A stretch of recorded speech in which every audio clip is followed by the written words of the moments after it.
back to my channel, or welcome to my channel. I thought it was going to do a little like week in my life video, or like a few days in my life, because I like watching those and I think they're fun. But today's Monday, my first class got canceled, so I'm at the library because I have a lot of things to do this week. I only have like 3 weeks left of school, and I must persevere. So I think I'm just gonna, I got sushi, so I think I'm gonna eat my sushi and start my mythology lecture. It's an asynchronous class, so I just watch a lecture and then I have to answer some stuff. I also have 2 papers due in like 2.5 weeks. One of them I'm like 80% of the way done, but it's shit. It's a shit paper. It's bullshit. And that class is just completely not engaging. You cannot expect me to write anything better than what I wrote, honestly. I mean, maybe not, I could have tried a little harder. But then my second paper, I haven't started yet, but it's a little bit shorter. The minimum requirement is 6 pages, which is way easier to do. Let's get into it.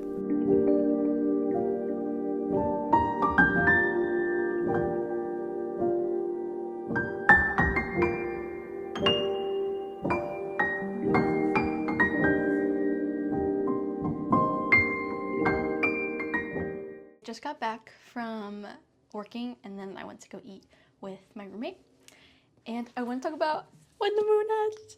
So last time we talked, I was saying how I felt intimidated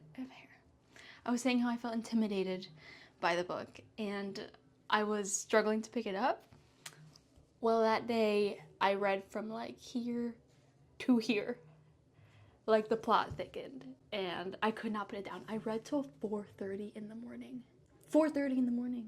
And I still didn't want to put it down even at 4:30 in the morning. So far we know that our main character lived a past life and she died and now lives as someone else. And she is starting to be reunited with the people from her past life.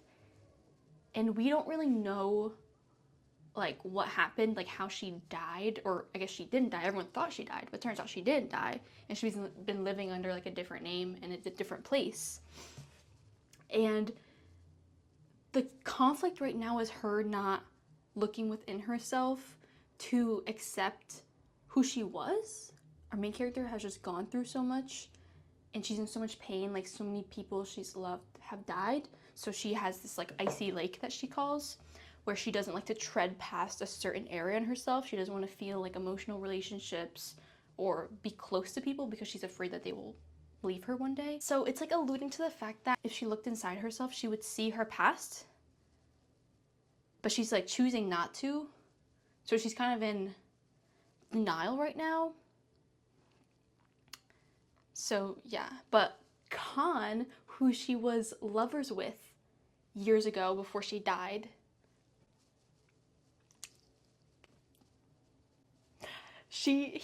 the whole book so far has been giving us little bits and pieces of her past life from diary entries, and then her on this little like adventure quest with Khan, because he recognized her and he was like, what the fuck, you're alive? But he can't say that to her exactly, because she would be like, what are you talking about? I'm alive. Like, I don't even know you. You know what I mean?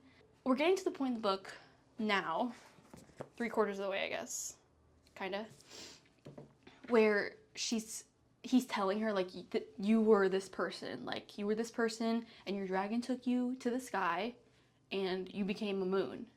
And she's like, no, I didn't. No, like, I wasn't. You know what I mean? She's a good character, though. I really like her. She's a little bit annoying right now, because I want to know what's the lore. Like, let me see the lore, girl. But she's, like, rejecting the lore. Her name is Rave, and Khan are building a new kind of relationship, because he knows her. He knows who she is, like, deep inside, and she doesn't really know how much he knows about her, and she also doesn't know him that well in this new life. If she tapped into the past, she would probably remember their relationship.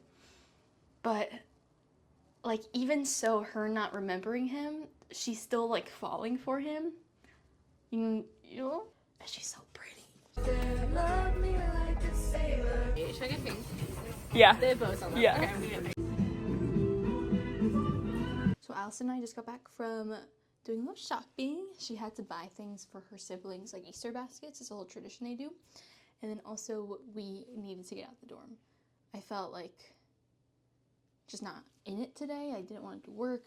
I didn't want to do anything. I just wanted to like be outside, but it was cloudy outside. Like it was a little bit rough in the beginning of the day. I got these little suction thingies for the back of your phone because they'll just help me make these videos, I feel like, because then I can actually stick my phone onto places that's like directly in front of me and it's not like a low, unappealing angle, you know what I mean? And it was $10, so that's kind of a win, you know what I mean?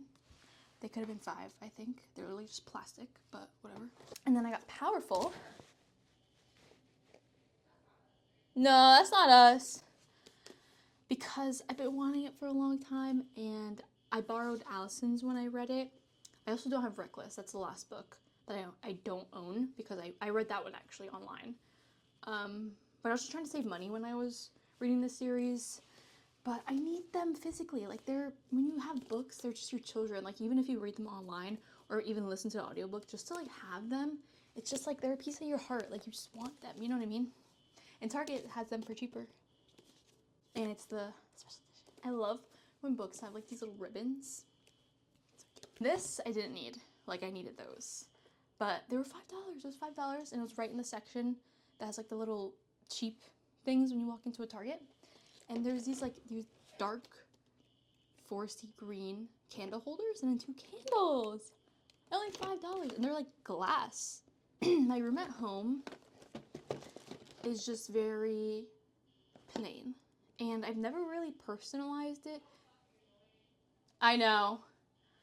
I've never really personalized it to the extent most people do because it's an apartment and we're not supposed to put nails in the walls and things like that. And I've also always shared it with my brother. But I'm not going to be commuting to school anymore. I mean, I'm going to be commuting to school. I'm not going to be living and dorming at school anymore. So I want to make her more of my space so I can really enjoy being there and feel comfortable. This dorm is pretty nice. I didn't decorate it to like a T because I'm not going to be here that long. It's only a year. So, you know what I mean? But she like has like little posters, like little things that are very me. Like I have fairy lights up over there. So I want to bring this vibe to mi casa. What's left in the day, it's I think it's 7 o'clock. All I want to do for the rest of the day is go to the gym and read When the Moon Hatched and take a shower. Because unfortunately my hair is already greasy because it fucking hates me. It's too early to go to the gym because it's going to be packed. It's packed up until like 8 o'clock. I feel like 8 o'clock is like the best hour because then I can be at the gym for an hour. What the fuck? Oh my god, what is that? I can be at the gym for an hour and then I come home and I shower and it's just enough time for me to get in bed at a good hour, you know what I mean, and actually fall asleep at a good hour because my body doesn't like to sleep as well. That's another whole nother issue. But I don't want to start reading now and then have to stop and then go to the gym and then keep reading when I come back. You know what I mean? That's just not what I'm looking for. So I might just tough it out and go to the gym now and have to wait because the Stairmaster, I like to do the Stairmaster for like 15 minutes and then I'll go and do weights. The Stairmasters are always full. Always full.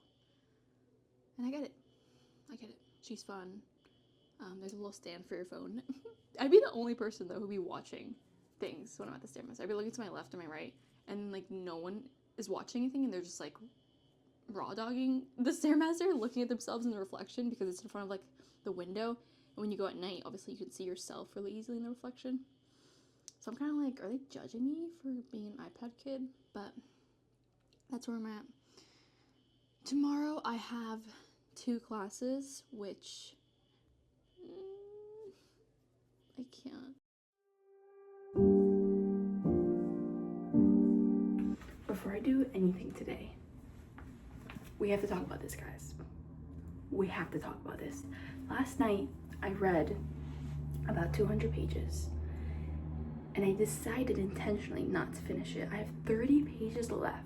This book wasn't what I expected. When I said last video, I was intimidated by it because I thought it was this like high fairy high fairy, high fantasy. I thought it was more plot driven, but this book is more character and world building driven. It feels like a book that's setting up a series. I know the second book is confirmed to release in October. I don't know if more is confirmed, but this feels like it's setting us up for way more than that. I really love it. I love the characters. I love the world. I think it's an interesting story. I just thought it was more plot driven, and I'm not mad about it. I was just expecting something different, you know? And the last few POVs that are left, I took a little look, are not of our main characters, which last night I was very upset about. Now this morning, I'm like, okay, how do I feel? I'm not sure. Last night I decided not to finish it because I was upset that I was scared I would be disappointed. I don't think I'm going to be. I think I'm just gonna be angry that there's not more. You know what I mean? Because I don't think we're gonna get that satisfying, like she's come to terms with this, or she's accepted this, or they decide they're gonna be together. You know what I mean? Like, I don't think we're gonna get that. Which I feel like 700 pages, for it not being plot driven, could have been 400 pages, 500 pages. You know what I mean? I'm not mad. I still am going to rate this probably. Like right now it's at, just because I'm a little taken aback. Oh my god, my phone is falling. Just because I'm a little taken aback, she's at like a 4.5. I really like this book. Like I don't want this to come across I don't like it. I'm not done, so I'm not gonna say didn't. But I'm just like, I'm a sucker for that romance, and Khan has been chasing Reeve for so much of this book, trying to get her to, what exactly? Accept and just try to love and to push past the pain, because pain is also inevitable. So you might as well live a life full of love and happiness. And she has yet to say, I want to do that, which is frustrating. The chapter I'm excited for to read upcoming is there's a POV chapter from the other, which is like her, how would you describe it? It's like when Bucky Barnes turns into the Winter Soldier. Like, that's what's going on there, and I like that. Yeah, I'm just like sad that it's gonna end and there's not gonna be any kind of closure, and I'm gonna be like, come on. But I'm really, once the second book comes out, you best believe I'm picking that up immediately. I'll update you guys when I finish it.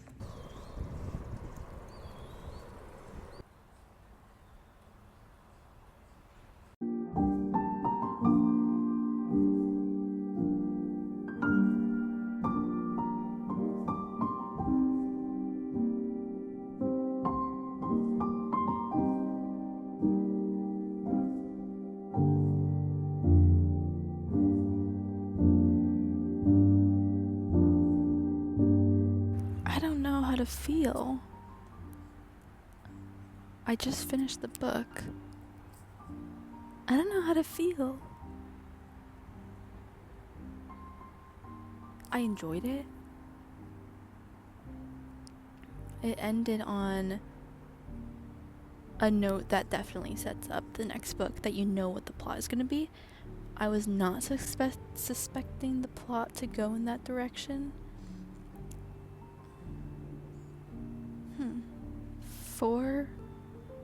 In between 4 and 4.5 stars. I really enjoyed it.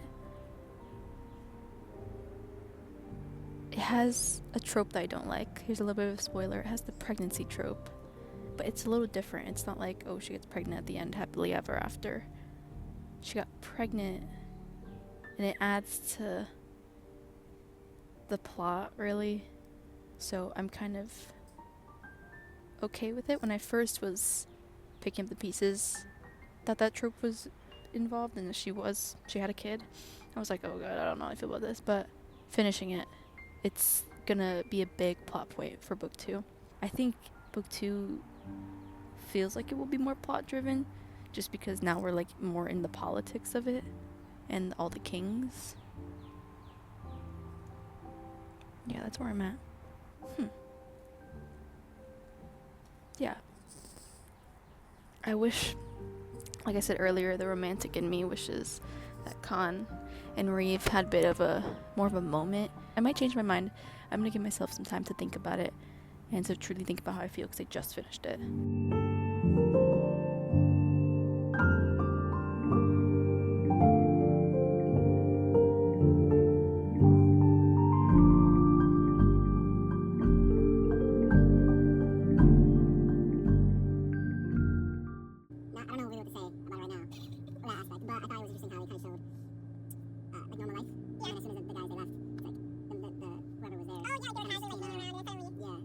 And that, but then also just at the end, when the U.S. soldiers left, they kind of just slowly peeked back out, and it was sort of the silence. And it's very telling that like they are the ones who caused it, the military. It's not necessarily the people who attacked them. It was the fact that they were there. That's what caused it, which is why I liked the ending a bit. Yeah, I like the ending as well. I like how we lingered on the family, because that's their reality. Yeah. And they will most likely face a situation like that again, and they've lost their home. Yeah, they completely lost their home. It's filled with blood. Yeah. Yeah.